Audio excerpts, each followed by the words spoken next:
2, 3, 4. 1, 2, 3, 4. Ça va, le niveau est bien au milieu, pas trop petit, pas trop gros. Ça, normalement, ça devrait le faire. Hop, du coup, si tu Et peux le c'est ça, ranger dans une l'enregistreur? poche Ok. avec le paquet de fils, tu l'oublies. Et je reviendrai le prendre à la fin. Du même côté, peut-être. Hop.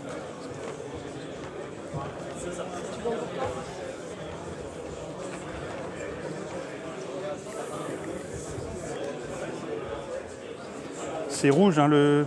Non, c'est vert. Vert, ça... Oui, c'est ça, vert. C'est rouge. Et donc c'est vert quand il est en pause. Ouais. C'est vert quand il fonctionne. Ouais. C'est 15 le départ. Hein. Oui. Ouais. C'est bon, hein. On est bien. T'as du monde qui est resté. Tiens, leur fille a pas des enfants.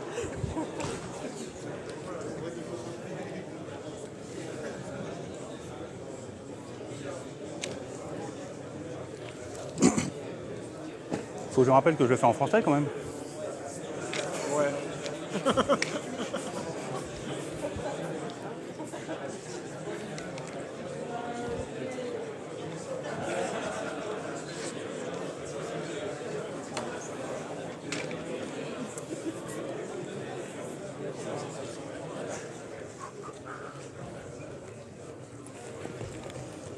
Je vais chercher mon dinosaure. Ça fait longtemps que je n'ai pas joué avec mon dinosaure.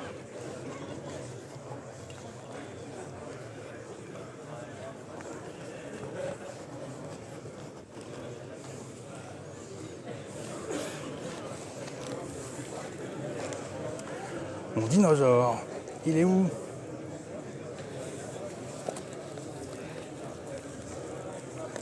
Jamais sans mon dinosaure. Avant, c'était jamais tout son dinosaure et jamais sans ton petit santé que demain tu. Ah ça, je l'ai fait qu'une fois, enfin ou deux. Une année. Vous connaissez mon dinosaure? Je t'entends pas. Non, il n'y a pas d'amplification, c'est pas grave. Vous connaissez mon dinosaure? Ouais. Il est... Exquis. Ah, je peux peut-être prendre le micro quand même. Ouais, tu peux. Ouais. On a le droit de commencer avant de commencer.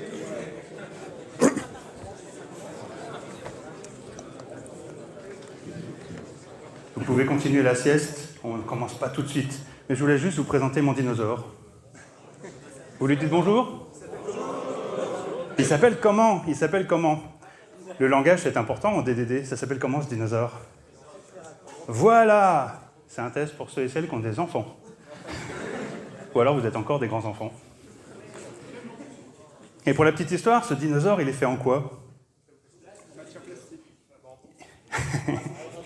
il est fait en bout de vrai dinosaure. Donc vous avez raison, il est fait en plastique. Et le plastique, ça vient d'où? Du pétrole. Et le pétrole, il vient d'où? Ouais, enfin, réellement, il vient de la matière organique décomposée il y a très longtemps. Alors, il y avait quoi dans cette matière organique? Il y avait des arbres, beaucoup. Je crois que c'est plus de 60%. Et il y avait aussi du plancton, une énorme partie. Et puis, il y avait un peu des grosses bébêtes aussi de l'époque. Mais bon, les vers de terre, c'est beaucoup plus qu'en masse que les dinosaures. Mais il y avait un petit peu de dinosaures dedans. Voilà, c'est tout. Merci.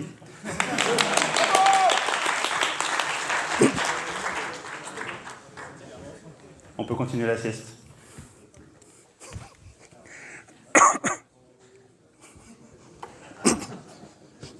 C'est censé démarrer à quelle heure?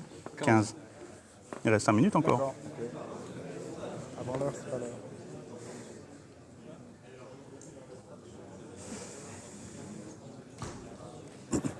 Il faut des bonus quand on est sur place. Des bonus qu'on n'a pas en vidéo. Des gags.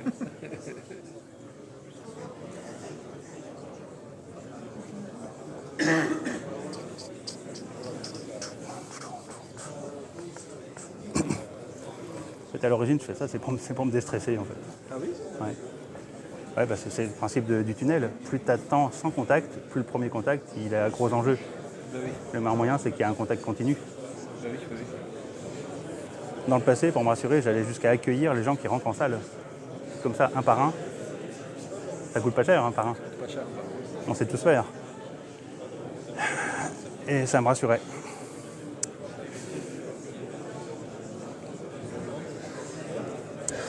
On en parlait ce matin avec les orgas à l'entrée, c'est beaucoup de...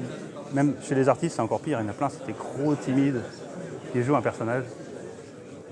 Il n'y a que toi qui est le même, qui est un personnage déjà. Pour moi, c'était je me disais, pas me poser la question, et pour moi, c'est un grand avant-après de ma vie, quoi. Une année, je me donnais comme objectif juste d'arrêter d'avoir le trac. Et ça a été l'obsession de l'année, jusqu'à que j'ai vu. Et ça veut dire enchaîner les trucs jusqu'à ne plus le sentir? Alors, c'était beaucoup plus que ça. Une année, je me suis donné 80 présentations meet-up, talk ou autre dans l'année. Ah oui.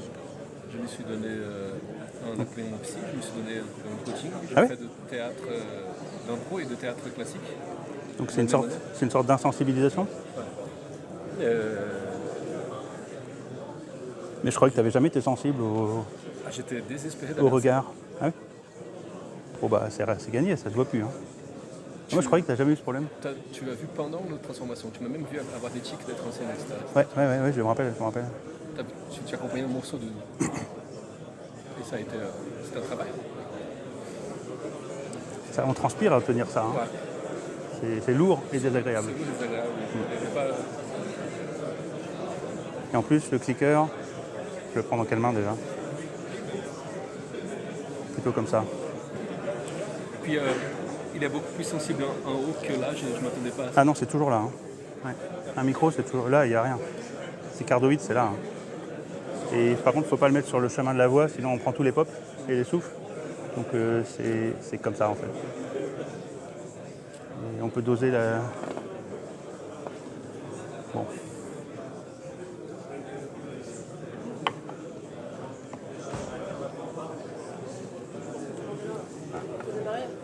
On peut démarrer, ouais. Bon, allez. Quand je veux.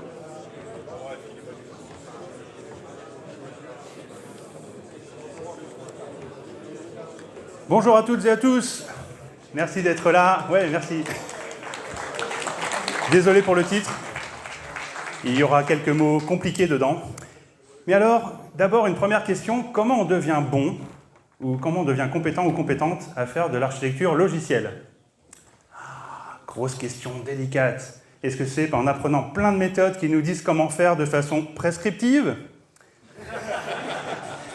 Ou est-ce que c'est en trimballant sa bosse partout jusqu'à avoir beaucoup d'expérience, en vivant beaucoup d'aventures? C'est pas facile, hein, c'est un peu les deux. C'est un peu les deux, clairement, mais comment on pourrait aller plus loin dans cette question? C'est ce qu'on va faire tout de suite ensemble. L'année dernière, à DDD Europe à Amsterdam, j'étais sur scène avec Barry Oreilly pour présenter des trucs pas faciles à comprendre. Et alors pourquoi j'étais sur scène avec Barry? Parce que l'année d'avant, toujours à DDD Europe à Amsterdam, Barry avait fait tout seul une présentation sur la théorie de la résidualité. Et c'était super! J'étais là, waouh, c'est formidable, il y a un truc à creuser, là, il faut vraiment comprendre ça. Mais j'avais vraiment pas tout compris, c'était vraiment trop ésotérique. Si vous avez déjà regardé le sujet, je pense que vous êtes aussi pris la tête, là, ah, mais ça veut dire quoi tout ça? Est-ce que c'est vraiment du charabia ou est-ce qu'il y a quelque chose derrière? Et aussi, je suspectais une connexion avec le sujet qui m'est cher, qui vous est peut-être cher aussi, Domain Driven Design. Qui parmi vous, d'ailleurs, s'intéresse, de près ou de loin, à Domain Driven Design? Ouais, oui, quand même. Hein. Ça ne s'appelle pas Alpecraft pour rien. Continuez, vous avez raison. Alors, on va voir le rapport, justement, avec tout ça. Et donc, à l'issue de la session précédente, on s'était vu et dire, et si on cherchait un peu à creuser qu'est-ce qu'il y a de commun entre... Et à l'époque, je pensais que cette résidualité, là, en fait, c'était pas la peine d'y aller très fort, parce que DDD, de toute façon, ça faisait déjà tout, et que les deux se rejoignaient. Mais j'avais tout faux. Et donc, sur scène, on a fait un talk ensemble, pardon, l'objectif aujourd'hui, c'est de parler français. Et donc, j'ai commencé par l'important, c'est-à-dire commencer par dessiner Barry correctement, avec sa barbe. C'était pas si facile, hein. Vous le verrez, avant, il n'était pas comme ça. Et on a essayé donc de raconter une histoire, comment essayer de faire que ce sujet, comment essayer de le rendre compréhensible, digeste, pour des gens, non ça n'existe pas, les gens normaux, pour les praticiens, praticiennes DDD, mais aussi pour les crafters en général, comment rendre ce sujet plus digeste. Et c'est ce que je vais tenter de refaire aujourd'hui. Et au passage, je vais vous raconter comment, en découvrant ce sujet, j'ai eu des eureka qui m'ont changé à jamais, ah oui, à jamais, ma façon de penser la relation à l'architecture. Est-ce que vous aurez un eureka aussi? J'espère, vous me le direz après. Donc Barry, vous voyez, il n'a pas toujours eu une grosse barbe, il n'a pas toujours eu un air de viking. Il y a eu une époque où il était sage et il ressemblait à un architecte Microsoft, tout simplement, parce qu'il était architecte Microsoft. Et il était même un architecte important dans le monde Microsoft. Il a développé des solutions sur Azure, que vous utilisez peut-être, et il a fait ça pendant des années avec un beau costume. Et puis, mais aujourd'hui, donc, il s'occupe plutôt de faire son PhD sur le sujet de la résidualité, parce que oui, tout ce qu'on va montrer là, c'est de la science, de la vraie, comme on n'a pas l'habitude de voir. Pour ma part, Cyril Martraire, je suis d'Arola, cofondateur d'Arola. J'ai la chance d'avoir 120 collègues, garçons, hommes et femmes, qui sont toutes et toutes fans de tous les trucs en DD, comme vous, TDD, BDD, DDD. On est fan aussi d'architecture et comment on peut utiliser tout ça sur l'architecture. Et on accompagne nos clients sur des formations, du conseil, du coaching et bien sûr des projets où on réalise. Et on m'a dit, il faut dire Calliope. Très important aujourd'hui de dire Calliope. Calliope, voilà, ça y est, j'ai fait. Je suis aussi auteur et co-auteur de livres avec Dora et d'autres qui sont présents ici avec moi, des anciens collègues, ou encore collègues d'ailleurs. Voilà, donc n'hésitez pas à nous voir si vous en avez à dédicacer. On aime toujours faire ça. Alors il y a un an, juste avant DDD, on s'est retrouvés avec Barry, tard le soir, quand les enfants étaient couchés, pour essayer de préparer notre talk ensemble. Et je pensais que ce serait facile, il suffisait de trouver les points communs entre DDD et Residuality. Mais ça ne s'est pas du tout passé comme prévu. Il n'arrêtait pas de me dire que j'avais tort. « You are wrong. This is wrong. Your practices are wrong. » Il n'arrêtait pas de dire ça. C'était un peu agaçant à force parce qu'on avait vraiment l'impression qu'il bâchait. Aujourd'hui, j'ai compris que c'est aussi lié à son passé chez Microsoft. Il en avait marre des gens qui font de l'architecture à l'ancienne. Mais bon, n'empêche qu'il n'arrêtait pas de dire ça. Et moi, j'étais plutôt, ouais, mais ce que tu m'expliques, là, ça ressemble quand même vachement à ce qu'on fait quand on fait du DDD bien aujourd'hui, et qu'on connaît plein de patterns, plein de trucs. Donc j'imagine que c'est peut-être, vous en êtes peut-être là aujourd'hui aussi. Et donc, au fil du temps, j'ai commencé à comprendre que, malgré toutes les ressemblances, on était quand même sur quelque chose de différent. Et bien, j'étais là pendant tout le temps, s'il te plaît, Barry, arrête de me taper dessus, me fais pas mal. Et alors, ce que j'ai fini par comprendre, c'est qu'une architecture de qualité, comme on le sait à la fin, quand elle a survécu à tout ce qui lui est arrivé sur la gueule, C'est ça le test d'une bonne architecture. Et donc, c'est en fait une bonne architecture, c'est une architecture qui est elle-même, finalement, la meilleure façon de la voir, c'est de la faire souffrir très tôt. Mais alors aujourd'hui, quand on le fait dans la vie courante, une bonne architecture, souvent, c'est le résultat d'une architecture qui a déjà été stressée pas mal dans sa vie, de façon accidentelle, et elle a appris à se disposer d'une façon qui la rend résistante à la suite. Et donc c'est ça l'idée, et tous les collègues qui font l'architecture et qui le font avec compétence, parce qu'il y en a quand même pas mal, au fil du temps, et si leur compétence, c'était pas justement l'apprentissage de plein d'aventures que les systèmes vivent, et qu'ensuite on internalise ça, et c'est ça qui nous rend compétents. Et si c'était ça, finalement, le secret de l'architecture. Alors, Barry, qui fait un PhD, je vous rappelle, c'est de la vraie science, il va chercher même dans la philosophie, et donc il va nous parler que ce process de devenir compétent ou compétente en architecture, c'est un process que les philosophes appellent les chemins de Deleuze. Quelqu'un a déjà entendu parler de Deleuze? Voilà, vous êtes meilleur que moi je ne l'avais jamais entendu parler. Talk de Barry, voilà, forcément. Et donc Barry, il raconte ça, c'est imaginez que tous les jours, vous faites le même chemin dans la nature, ou en allant travailler, et vous faites ça pendant 1 an, 2 ans. Chaque jour, vous voyez le même chemin, c'est pareil qu'hier, mais il y a des différences. Répétition et différence, et c'est comme ça qu'au fil des mois, au fil des années, vous commencez à vraiment connaître ce chemin. Vous le connaissez vraiment.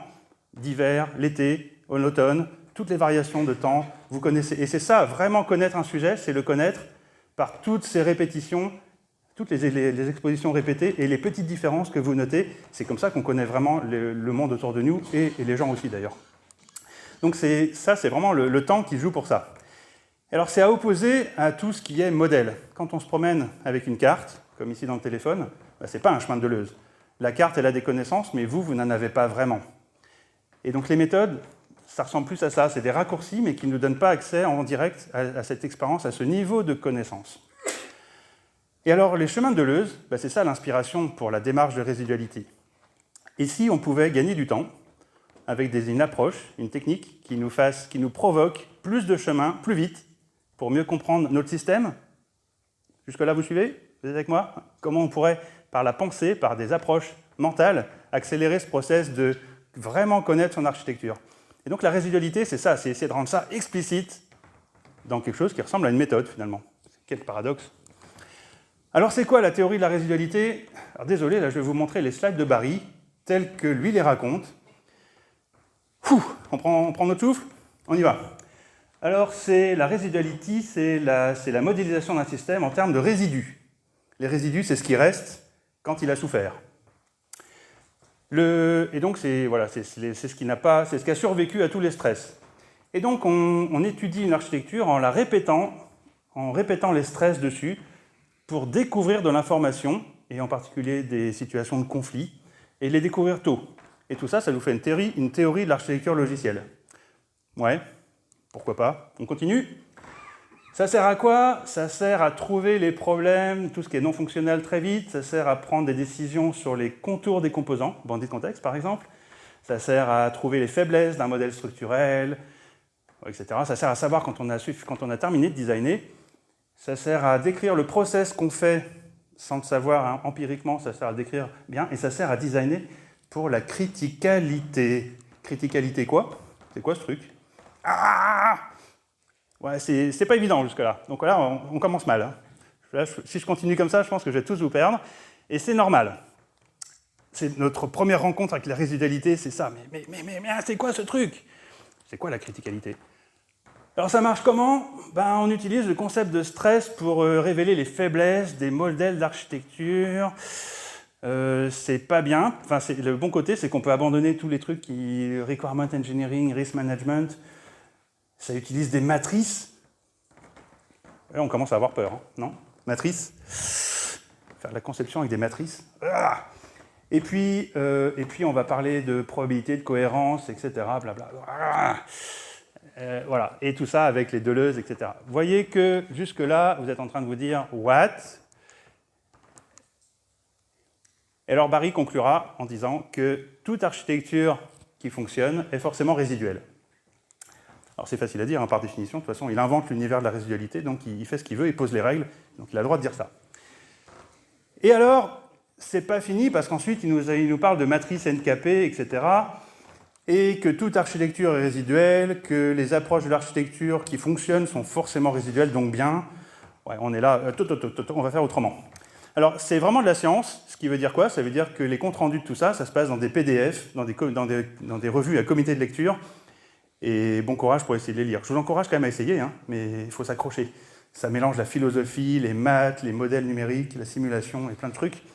C'est chaud. Et pour moi, j'ai du mal à suivre. Pour moi, c'est compliqué, et j'imagine que c'est pareil pour vous. Essayons un autre chemin pour essayer de piger tout ça.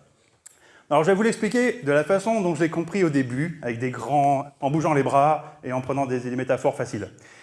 Quand vous allez sur la plage, il y en a qui y vont, hein, parmi vous, quand vous allez sur la plage, vous trouvez des galets. Chaque galet, sa forme, elle raconte tout ce qui s'est pris comme choc dans sa vie. Sa forme vient de là, on est d'accord? Et donc, vous voyez la métaphore avec l'architecture, c'est un peu ça. Pam, pam, pam, pam, pam, et le reste, c'est le résidu, c'est l'architecture qui marche bien. On voit bien, d'ailleurs, souvent, ils ont une forme concave, ils ont été polis. Cette forme-là, elle risque de vivre encore assez longtemps parce que la forme qui résulte, elle est solide. C'est pareil pour les bois flottés, c'est pareil pour tous les autres galets. Leur forme, c'est le résultat de tous les stress qu'ils ont croisés. Alors, c'est ce qu'on appelait justement une bonne architecture. C'est une architecture qui a traversé beaucoup d'histoires. Alors essayons de faire ça exprès sur une architecture logicielle. C'est un algorithme en 3 temps, comme tous les bons algorithmes. On commence par quelque chose qui fonctionne à peu près, mais naïf, et c'est le point de départ compte pas beaucoup. Ensuite, on le stresse exprès à répétition, on va voir comment. Et ensuite, pour chaque stress, on regarde qu'est-ce qu'il faudrait changer sur le système pour qu'il résiste. On note tout ça, et on combine tout ça dans la conception qu'on va vraiment faire. On y va? On regarde les détails. Et le résultat de tout ça, ce sera, tada, une bonne architecture. Génial, non? Voilà, vous voulez en savoir plus maintenant. Mais juste avant, je suis obligé de faire un petit détour par la théorie des réseaux de Kauffman. C'est des modèles de mathématiciens qui simulent qu'est-ce qui se passe dans des gros graphes. Donc ils font ça avec des matrices. Chaque cellule est un petit booléen qui vaut 0 ou 1. Et dedans, donc, on met un certain nombre d'éléments qu'on compte sous le nombre n. Et puis, entre ces éléments, on met des relations. Les relations, c'est Pensez à ça un petit peu comme des relations de contagion, comment un élément peut faire basculer ses voisins, un petit peu comme dans le jeu de la vie, vous voyez. Et puis un troisième truc d'ailleurs, c'est le biais, c'est la probabilité qu'un changement d'état d'un nœud fasse basculer ses voisins plus ou moins. Ça ne fait pas forcément changer ses voisins à chaque fois. Et alors dans ces réseaux, le jeu c'est de simuler. On fait des tas de variations au hasard, on change des nœuds au hasard, et on regarde ce qui se passe. Et les théoriciens arrivent à montrer des propriétés de ces systèmes, et en particulier une propriété que quand on l'a fait vivre suffisamment, parfois il arrive sur une forme non pas stable, mais à peu près stable, et c'est à peu près ce qu'on cherche dans la qualité d'une bonne archi. Alors pour nous, c'est quoi nos éléments dans nos systèmes? Ça peut être n'importe quoi. Ça peut être à très macro, ça peut être nos bandits de contexte, vos microservices, vos modules dans vos monolithes, et on peut faire ce travail à cette maille, la grosse maille. On peut le faire à une maille plus fine, une maille de composants, base de données, table, ce que vous voulez, et même jusqu'aux classes. On peut le faire à toutes les échelles, c'est fractal, ça marche à toutes les échelles. Évidemment, plus vous allez bas, plus vous avez d'éléments, et si vous en avez 1 million, ce n'est pas très utile. Donc souvent, on va combiner plutôt l'architecture, ça se passera plutôt vers des gros morceaux, mais vous pouvez mélanger du physique, du logique, vous pouvez tout mélanger en vrac, ça marche aussi bien. Et on met tous ces éléments dans les colonnes d'une matrice. Et puis ensuite, on regarde comment tout ça va bouger suivant des stress.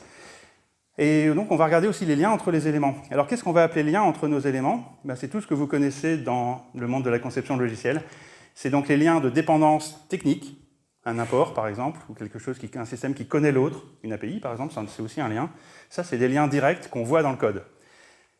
Et un lien, c'est quoi? C'est surtout que quand on change un côté, il y a des risques que ça propage un changement de l'autre côté.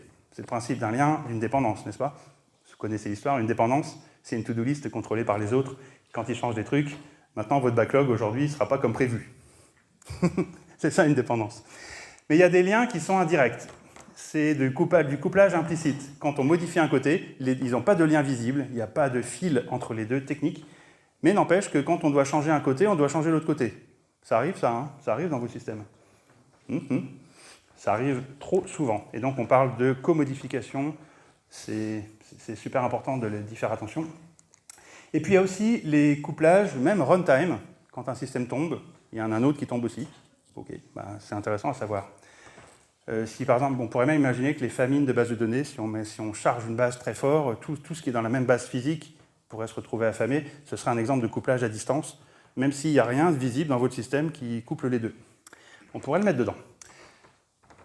Et alors ensuite, on va regarder tout, on va imaginer des stressors, et c'est là où on est créatif, et on est même un petit peu sadique. On va imaginer tout ce qui pourrait stresser notre système. Par exemple, le système, il était prévu pour 1000 accès par jour, il s'en prend 1 million d'un coup, ou pire encore, 1 million en 1 heure. Votre système, il est passé dans Capital à la télé, et bam, il se prend énormément d'appels immédiatement. Ça, c'est un exemple de stresseur technique, mais il y a plein d'autres stresseurs. Par exemple, un concurrent arrive et fait tout moitié moins cher que vous, vous faites quoi? Il est méchant celui-là, hein? Ou vous êtes en B2B et maintenant il faut basculer en B2C. Le système n'était vraiment pas fait pour. Vous êtes prévu pour l'Europe et maintenant il faut aller en Chine. Vous êtes sur le cloud. Vous voyez, ce genre de truc, c'est complètement pas réaliste tout ça. Et alors tous ces stress, on les regarde en ligne, chacun, et puis on va regarder comment chacun impacte les composants. Et donc en gros, l'idée, c'est si jamais ce stress se manifeste, qu'est-ce que je dois changer dans mon système? Et on compte les endroits où ça touche, où il faut aller coder des trucs. Et alors, on va compter le nombre de changements, on va le diviser par le nombre de composants, et c'est ça qu'on appelle K. Et c'est ça qu'on appelle les liens à la fin. C'est tous les couplages implicites ou explicites, mais quand on a un changement. Alors quand on a ça, si on veut justement, quand on a classiquement, ça vous le connaissez, c'est un exemple familier pour nous, quand on a trop de changements qui se propagent à trop d'éléments, souvent on met un truc au milieu qui va absorber les changements. Donc ici, au lieu d'avoir 3 impacts, j'en aurais plus qu'un dans C, au lieu de les avoir dans 1, 2 et 3. Et c'est exactement ça qu'on va faire. On peut ajouter des colonnes, on peut refactorer notre modèle. C'est une forme de généralisation de tout ce que vous faites déjà dans ces matrices. Et donc ici, par exemple, on introduit un élément intermédiaire. Si c'est au niveau réseau, ce sera un load balancer. Si c'est au niveau, ça peut être un BFF, si vous êtes sur des composants, etc. Et on note, dans une colonne tout à droite, on note qu'est-ce qu'on a dû faire pour chaque stressor, qu'est-ce qu'on a dû faire pour y remédier. Et ces notes, c'est un peu comme des Architectural Decision Records. Vous avez entendu parler, hein, les ADR, c'est comme les petites notes qui justifient vos choix d'architecture. Et donc, vous imaginez, vous avez votre système en colonne et vous notez tous ces petits choix. Après, vous oubliez tout ça et vous reprenez un système qui part de zéro et vous tentez de prendre toute cette colonne et tout ce qui est dedans, vous essayez de le mélanger dans un Boogie-Bolga pour faire un système qui les intègre plus ou moins. Vous gardez quelques stress de côté pour les évaluer, un peu comme on fait en machine learning, on garde un bout de dataset pour évaluer le résultat final. Et tada, on a une super architecture. Alors jusque-là, je pense que si vous avez suivi, vous êtes en train de tiquer un petit peu. Vous dites, mais alors Cyril, là, on a regardé tout ce qu'il aurait fallu faire pour chaque stressor, on les combine tous, ça ressemble à du Yagni. Ouais, ça vous choque, hein? Moi, ça me choque aussi. Et alors, ça n'en est pas. Ça n'en est pas parce qu'en fait, à la fin, alors ça aussi, est-ce que c'est une entourloupe? Non, ça n'en est pas, mais à la fin, c'est vous qui décidez ce que vous construisez vraiment. L'idée, c'est pas de prendre tous les choix et de les construire tous. L'idée, c'est que ce que vous allez mettre en œuvre en vrai, en prenant en compte le coût et les risques, c'est que vous allez construire une architecture sans forcément inclure tout ça pour de vrai, mais au minimum, vous serez au courant que tout ça vous pend au nez un jour, et donc vous ferez une architecture qui ne bloque pas de prendre tout ça en compte le jour où il faudrait. Mais ça ne veut pas dire que vous allez les inclure tout de suite dans votre système. Mais vous allez ne pas fermer des portes. C'est plutôt ça. C'est pas de tout mettre dedans, c'est ne pas fermer les portes qui vous empêcheraient de les ajouter plus tard. S'il y a des questions là-dessus, n'hésitez pas à revenir vers moi à la fin. Et alors, la criticalité, c'est quoi en termes mathématiques? C'est quand vous avez le bon rapport de K, N et N, alors il se passe des bonnes choses dans le système. C'est ce que nous dit la théorie des mathématiciens qui ont simulé des tonnes de réseaux. Ils nous disent que quand K a une valeur autour de 2 à peu près d'ailleurs, alors on est sur un système qui est bien disposé à accueillir n'importe quoi. C'est pas cool ça? C'est les mathématiciens qui le disent. Entre nous d'ailleurs, ça serait à peu près quelque chose entre microservices et modular monolithe. Un truc, monolithe, entre microservices et monolithe. Parce qu'on a une intuition qu'on a déjà. Alors il y a d'autres points, le point de départ compte pas, l'ordre dans lequel on prend les stressors compte pas. Et un point que vous savez déjà, c'est que faire l'exercice avec plusieurs personnes différentes, avec de la variété dans les gens, ça aide à faire l'exercice de façon intéressante. Mais le point clé, et s'il y a un truc que j'ai vraiment envie dont vous vous rappeliez à la fin de la session, c'est que les scénarios qu'on a pris, on s'en moque qu'ils soient probables ou pas. On s'en moque vraiment. On s'en moque vraiment, vraiment. Vraiment, vraiment, vraiment. Donc, les attaques d'aliens qui vont attaquer vos camions de livraison de supply chain, c'est un stressor qu'on va garder dans les lignes. Probabilité 0. On va quand même le compter.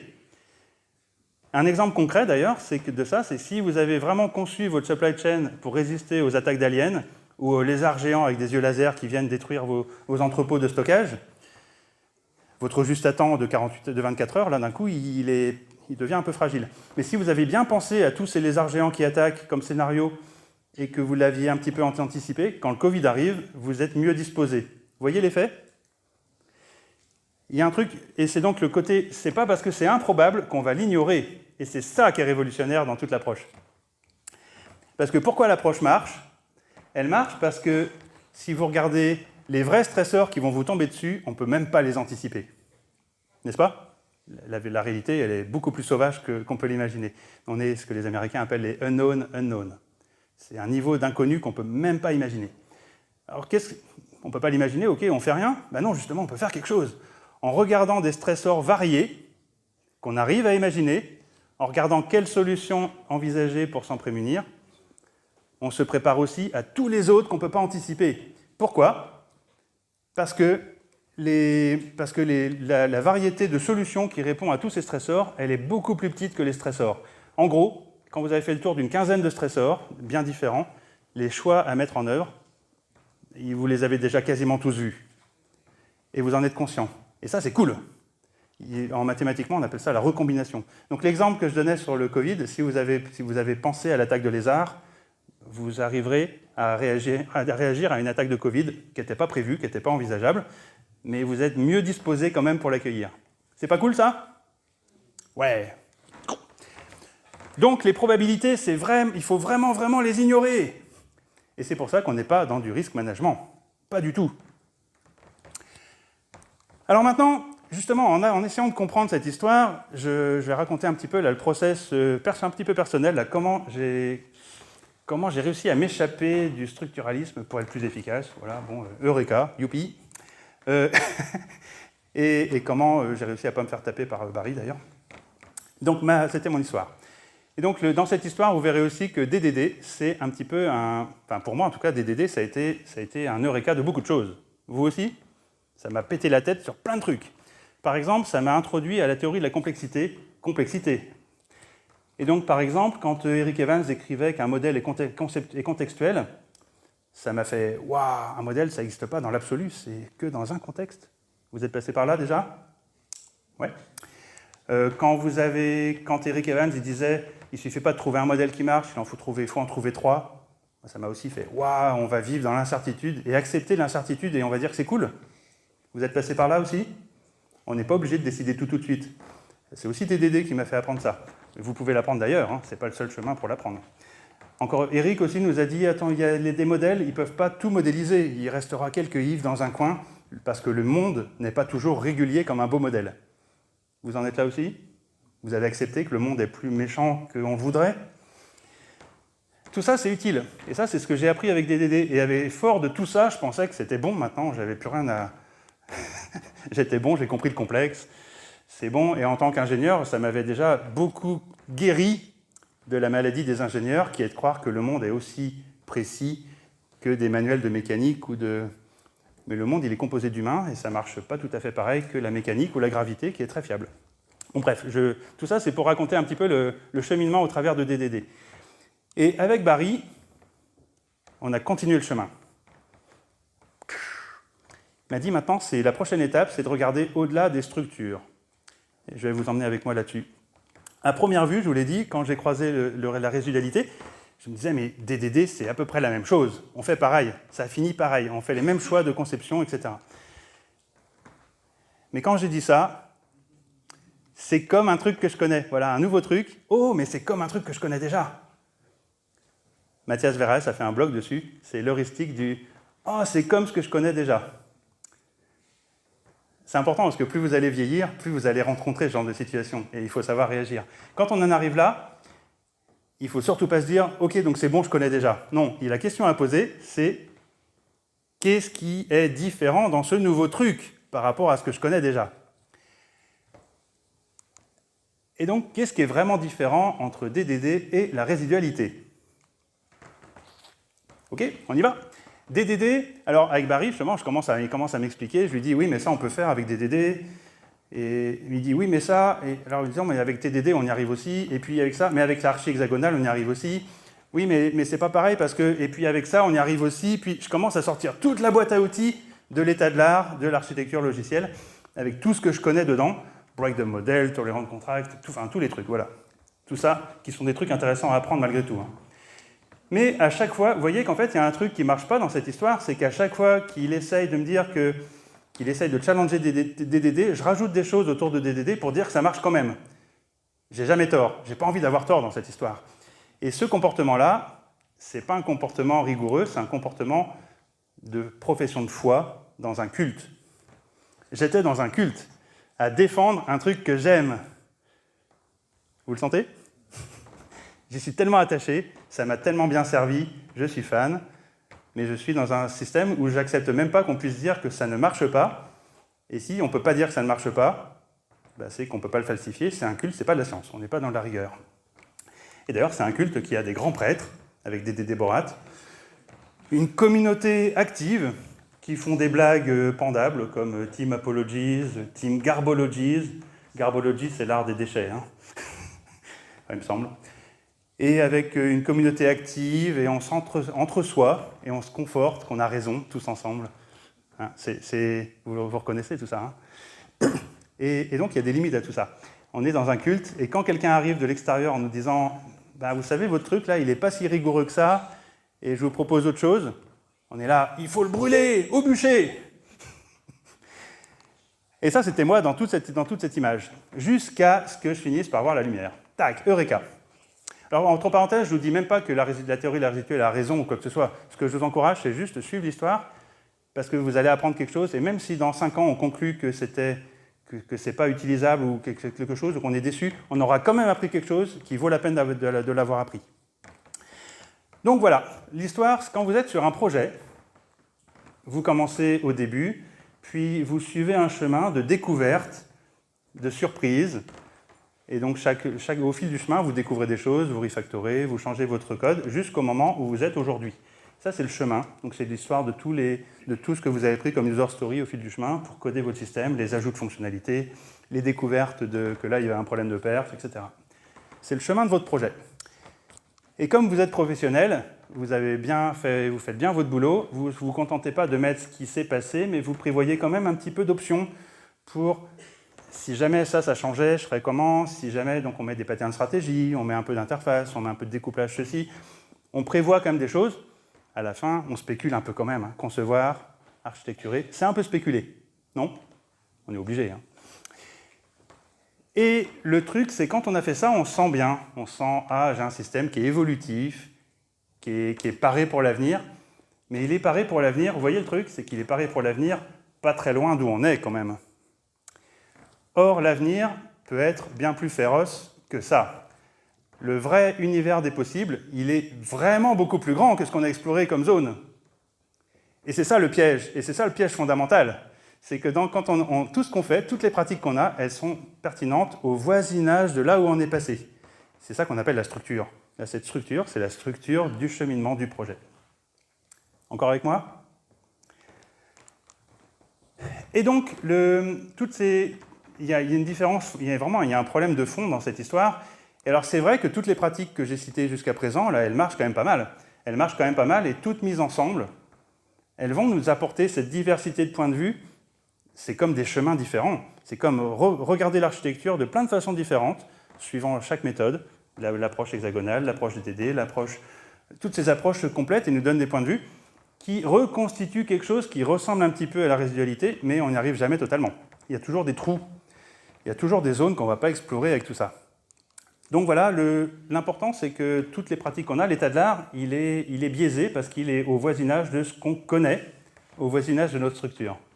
Et la réalité de tout ce qui pourra nous tomber dessus est beaucoup plus large et beaucoup plus féroce. Et c'est ça le problème. Et donc, comment aller au-delà? Et c'est là où vous allez comprendre les stressors. Les stressors, c'est d'utiliser du hasard, mais du hasard violent, indépendamment d'où on est tout de suite, indépendamment même de notre structure actuelle, de notre projet, on va aller chercher du hasard, vraiment hasard, pour aller taper tout autour, pour aller taper plus loin. Et c'est pour ça qu'il ne faut pas se limiter aux probabilités. Et donc c'est bien par un changement de paradigme. Et ce changement de paradigme, les philosophes, ils appellent ça, si le chemin local, là, c'est la structure, alors il y en a qui ne sont pas d'accord, effectivement, Roméo n'est pas toujours d'accord avec ça, mais pour Barry, en tout cas, l'important, c'est qu'on est dans une approche qui essaye de se détacher de la structure, et donc c'est une approche, attention, un mot pédant, post-structuraliste. Ça y est, je l'ai dit. J'essaye de concurrencer Roméo avec des mots pédants. Alors, félicitations, vous avez appris un nouveau mot pédant pour jouer dans les cocktails, pour impressionner vos amis dans les cocktails. Alors, c'est aussi un mot amusant à dire, post-structuraliste. D'ailleurs, je vous propose de le dire tous ensemble. Post-structuraliste. Post-structuraliste. C'est un mot goûteux, il est long, post-structuraliste. C'est un peu comme craftsmanship à l'origine, c'est des mots qu'il faut s'entraîner à dire. Mais vous voyez, l'idée, en fait, c'est un peu comme un vaccin contre l'idée de toujours rester au voisinage de ce qui est confortable. Et comment faire pour aller plus loin? Comment faire pour aller chercher la variété qui est ailleurs? Et si vraiment vous ne voulez pas suivre tout ça, vous pouvez tout à fait accepter aussi que tout ça n'est jamais que du n'importe quoi à la mode. C'est très à la mode en ce moment. Le sujet est pris dans toutes les confs dans le monde entier. C'est un sujet très très à la mode. Une autre définition de la résidualité, finalement, c'est que c'est une tentative de codifier le pessimisme. Ce qui va se passer sera terrible. Et quelle serait la méthode pour aller chercher ce terrible partout et le voir le plus tôt possible? Alors entre nous, on va pas être dupes, on est obligé de travailler sur une structure. On ne peut pas s'échapper des structures, vraiment. Tout ce qu'on peut faire, c'est ne pas y croire trop. Et c'est ça la différence. C'est ça que j'ai envie que vous gardiez aujourd'hui avec vous. C'est que même si on a l'habitude de vivre sur un projet, sur un bout de code, sur un système technique, c'est de ne pas trop croire à notre système et d'essayer de chercher un peu, d'aller plus loin, d'aller au-delà. Et donc on fait ça en cherchant les différences et en cherchant des histoires qui sont, en utilisant votre imagination et en allant très loin. Et donc ces post-structuralistes, c'est vraiment important. Alors justement, tout ce que j'ai cité, là, ça vous rappelle quand même des trucs, mais c'est pas ça. Par exemple, ça rappelle un peu le risk management et les scénarios de prévention de risque. Mais vous voyez le problème ici? Vous le voyez, hein? C'est quoi le problème des scénarios ici? C'est qu'on va les pondérer par probabilité. C'est l'énorme différence. Les stressors, c'est bien des scénarios, mais même improbables, ils nous intéressent. Ce qui nous intéresse, c'est qu'ils soient ultra variés. Une autre approche qui ressemble un peu, c'est le chaos engineering. C'est sans doute ce qui ressemble le plus. Donc c'est quoi le chaos engineering? Il y a un talk derrière moi, d'ailleurs, je crois, qui en parle. Donc je vous encourage à y aller, parce que c'est un sujet vraiment important aussi. Mais le chaos engineering, on part d'où on est, on imagine des perturbations, et on essaye d'imaginer comment le système va survivre, on met en place des expérimentations pour le stresser, et puis on regarde si ça se passe comme prévu, et on apprend au passage. Donc il y a quand même plein de points communs avec la théorie de la résidualité. Il y a par contre une énorme différence, c'est qu'on part de l'existant, on part d'un modèle de votre système tout de suite, donc c'est totalement structuraliste de ce côté-là. Bon, après on pourrait débattre, et c'est pas l'endroit, mais c'est très proche, c'est différent quand même, mais c'est extrêmement proche. Alors, quel impact tout ça pour votre vie quotidienne? Pour moi, par exemple, depuis 2019, quand j'ai découvert la pratique pour la première fois, c'est devenu un sujet de conversation avec mes clients d'imaginer le pire. Qu'est-ce qui pourrait se passer de pire pour votre système? Et je vois souvent que les clients, comme ce n'est pas probable, ils le négligent, ils éliminent ça. Tout ce qui est probabilité trop faible, on élimine parce qu'on n'a pas le temps. Je pense que c'est une bonne idée de l'inclure quand même. Le timeboxé, par contre, ça vaut 20 minutes peut-être de discussion. Qu'est-ce qui pourrait nous tomber dessus? Les exemples de ce qui pourrait vous tomber dessus, c'est, tiens, par exemple, le système que vous opérez, et s'il fallait le fournir en marque blanche à d'autres, qu'est-ce qui devrait changer? Ce serait impossible?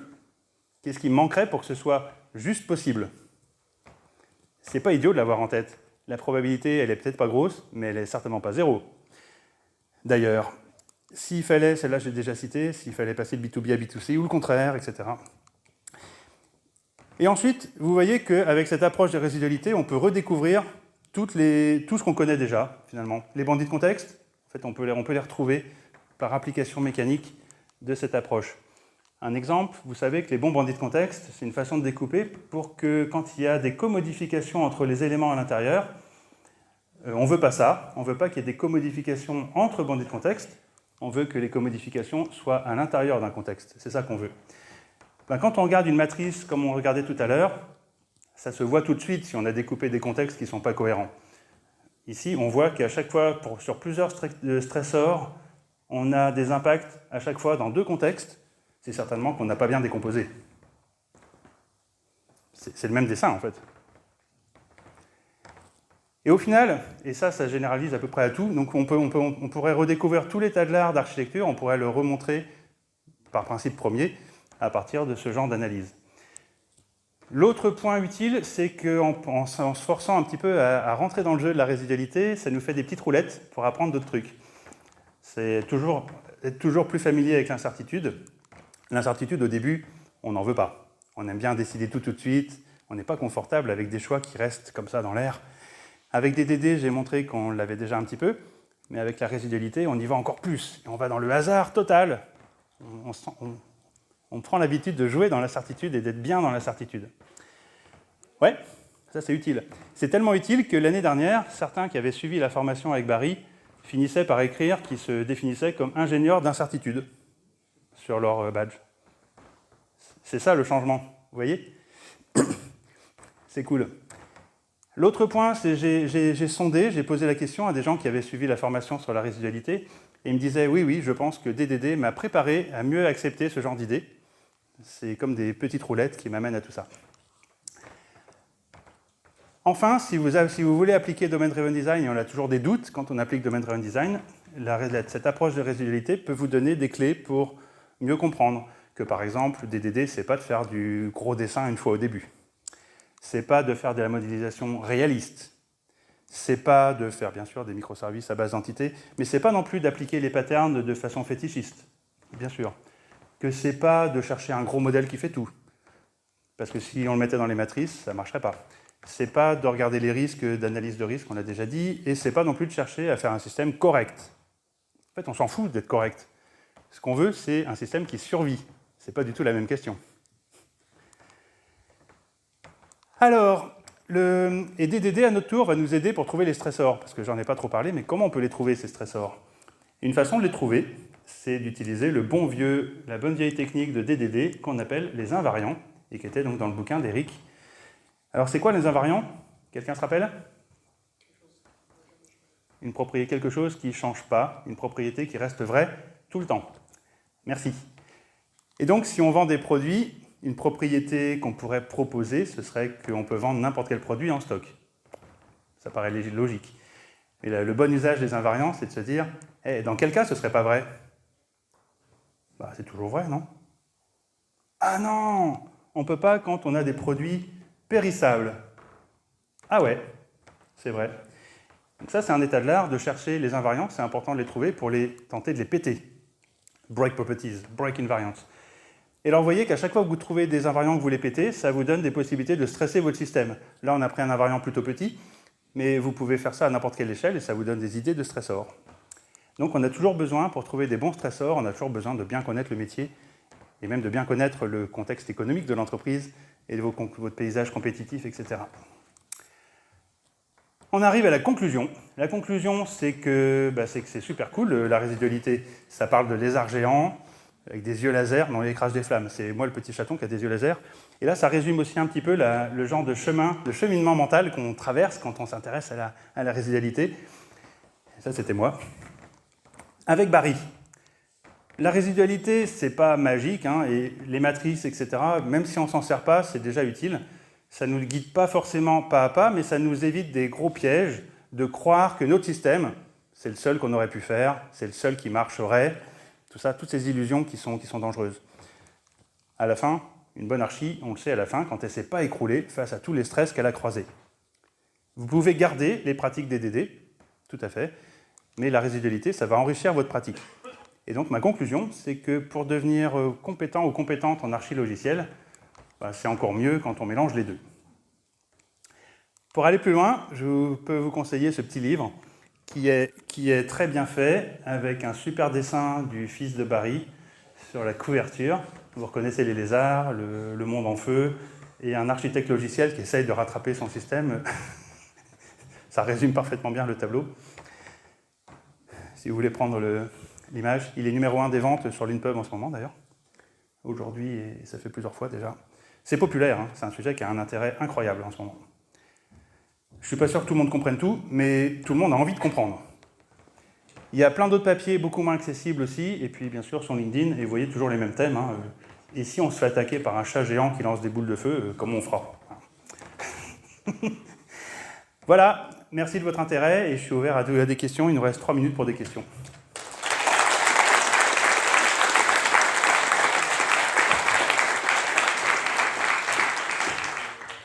Qui va oser ?